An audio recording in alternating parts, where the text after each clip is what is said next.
Wow, look at that. Oh, ready to harvest na siya. Kaning duha katapa dili pa. So ako na ning i-harvest karon kaysa maunahan ko sa birdie dere. Daghan kaayo birds dere oy. And then di pa duha na siya. And then di ba jud? Oh, lamiag na. And then di pa dere. Nice. And then the ay duha dere nagpundok po do. Ako ni siya i-harvest karon.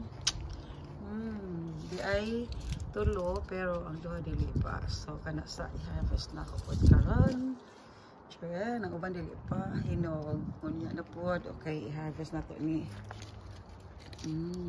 Let's eat. Let's try.